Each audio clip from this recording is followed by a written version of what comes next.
Hi, this is Julie Thompson reporting from the IAB MIXX Conference. We're here with Tim OReilly, founder and CEO of OReilly Media. Thank you, Tim. Hi, glad to be with you here. So tell us about your stage appearance, being interviewed by the venerable Charlie Rose. What was that like? It was great. We had a fabulous conversation. We were going before, and we kept going after for another 15 minutes. Charlie thought the interview was going to be an hour, so we only got to a small part of what he hoped to talk about. The piece that I most wanted to talk about up there, because this is a conference focused on internet storytelling, is the role of big ideas in driving stories. You know, an awful lot of companies think that advertising is about them. And the biggest lesson that I learned in my career, I mentioned this on stage, came pretty early on when I hired a guy named Brian Irwin, who'd been the director of advocacy for the Sierra Club. And he said, you know, people don't care about our products. They care about the ideas and trends behind them. And that's why in my own business, I've always marketed the big ideas behind our products, and the products just kind of get pulled along. My colleague Dale Doherty says a big idea is like a locomotive. You know, and the locomotive is what pulls the train. And he makes a couple of other points based on that analogy. You know, large trains take a long time to get up to speed. Big trains take people where they want to go. They don't necessarily take them where you want to go. And, you know, that's a really important metaphor for internet storytelling. You know, a meme is something that actually brings people together. Jim Barksdale, who used to be the CEO of Netscape, once said to me that his strategy was to find a parade and then get in front of it. And it's often a surprise what the story that will catch on is.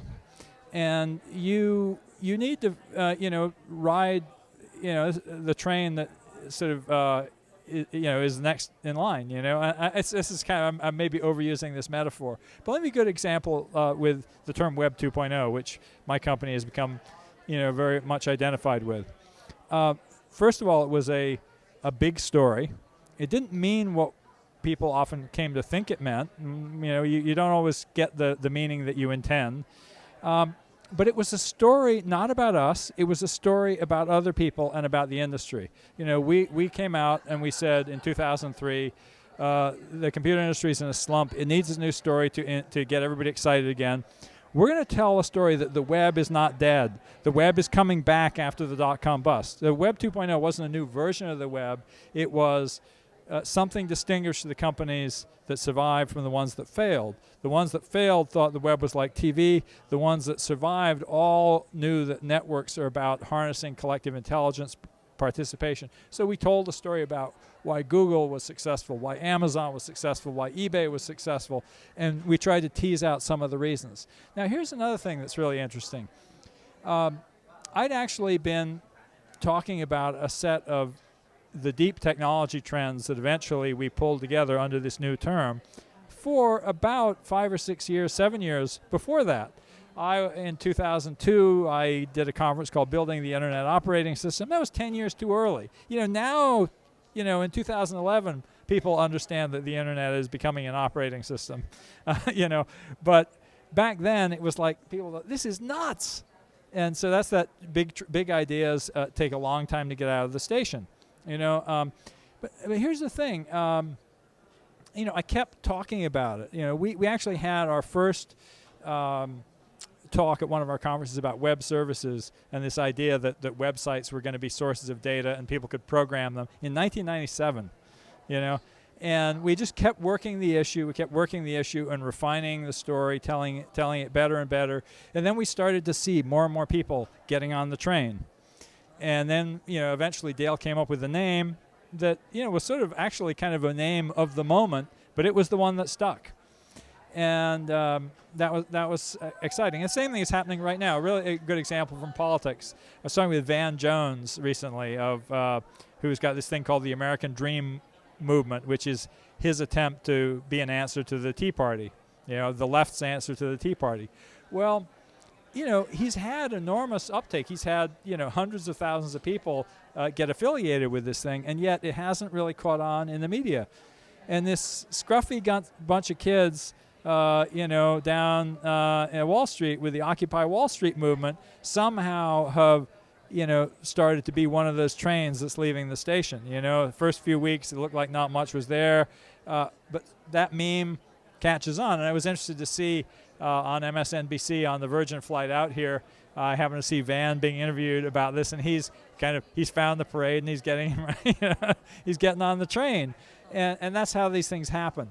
So if you get too worried about your own brand and it has to be about us, forget it. You really you sometimes have to pick up and say, well, that train's going kind of where I want to go, so I'm going to catch it even though it's not my name on the locomotive.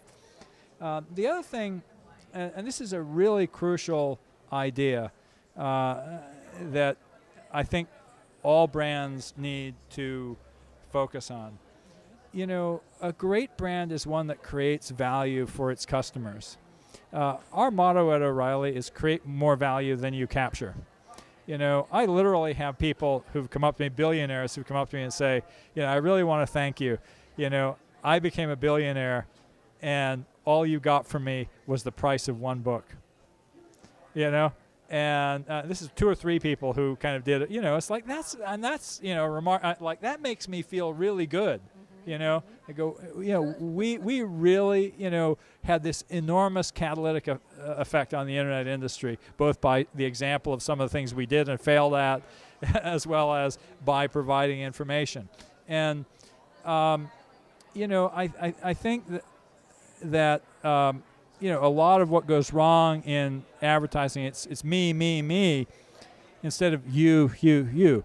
One of our authors, Kathy Sierra, who's created a wonderful series of books about programming, starting with a book called Head First Java, says that she looks at her reviews on Amazon, and when people say Kathy is great or the book is great, she's disappointed. What she wants to see in the review is somebody say, I had this great experience. I accomplished this. It's and that's a wonderful point of view. You really want your customers to feel empowered. When somebody, buys a Mac or an iPhone, they think it's about them. And a great brand is an expression for the customer. It's not an expression for the company.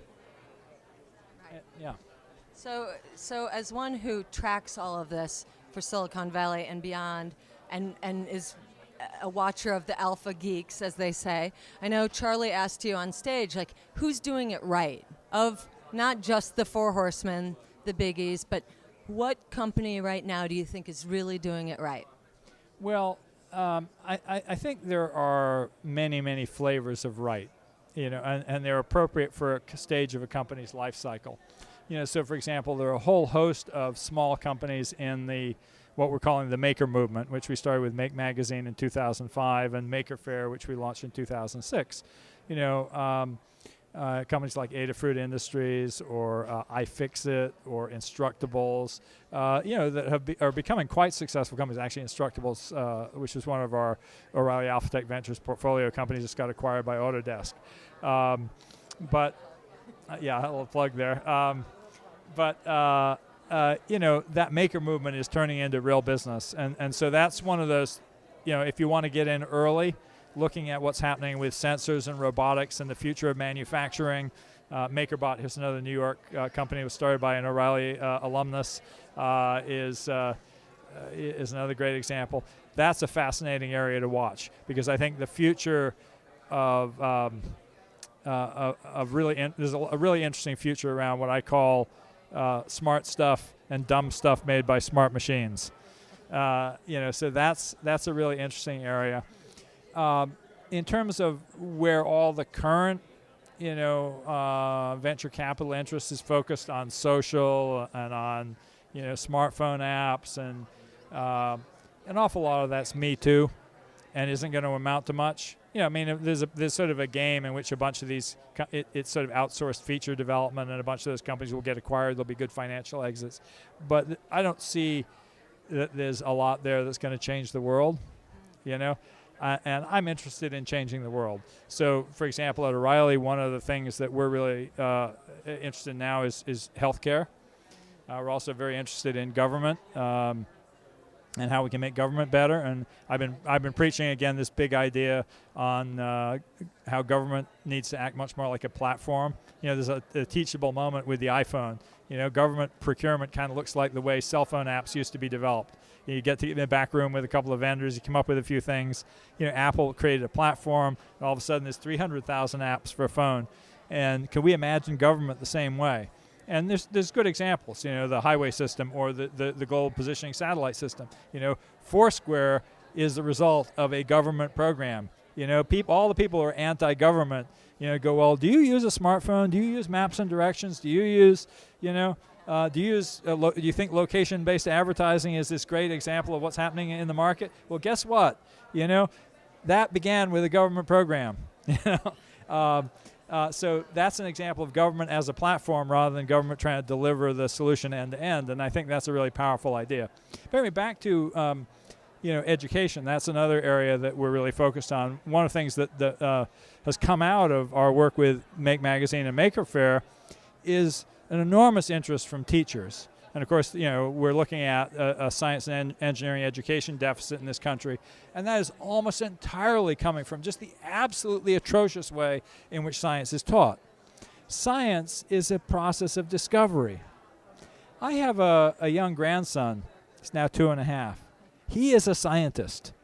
You know, if you watch him, you know, with the right kind of open mind, you realize, oh, when he was 6 months old and he was dropping stuff from his high chair on the floor and watching it hit the ground, he was redoing Galileo, you know, and you can imagine the parents say, no, stop that, you're making a mess. You know, wrong. As soon as he figures out how that works, he'll stop doing it, he'll move on to something else. You know, kids are natural scientists, and we train it out of them instead of training it into them. And what we see with Maker Faire are these kids who are just starved for the ability to get hands-on, to try things, to learn inductively. And so that the whole maker movement is probably the most interesting thing right now in science, technology, education. And So what would your advice be to people attending the MIXX conference and everyone in the industry right now for the next year? What's your advice? Well, you know, there's a lot of practical blocking and tackling advice about understanding, you know, data, accumulating data in your business, using it wisely, social data and all the like, but that's really just tactics. You know, what really matters is to find something that you believe in that creates value. You know, and I use this motto I mentioned earlier, create more value than you capture. It's so central. You know, a great company is always thinking how they can be more valuable to their customers. And if they are thinking only about how to be more valuable to themselves, they might get away with it for a while, but eventually their company loses its vitality. If you're thinking about how to become more valuable to your customers, you're taking risks, you're reinventing yourself, you're pushing the envelope, and I think there are so many important problems to be solved in the world today that it's a disgrace that most companies think their only job is to make money for their shareholders. The right answer about making money is, again, I think a lot by analogy, can be found in the idea of life as a road trip. All right? When you go on a road trip, you're interested in going interesting places. You know you've got to keep gas in the car, but you don't think you're taking a tour of gas stations. Now, when you have a business that thinks it's taking a tour of gas stations, you can be pretty sure that it's going to end up going a bunch of uninteresting places. Whereas if a company thinks it's looking for the most amazing places to see, to do, to accomplish, and it knows that it has to actually pay its way by finding things that people are willing to pay for, then you get a great company, you get a better world. Really, Tim, that was very inspiring, and thank you so much for being here. You're very welcome. Glad to do it. Great. Thank you.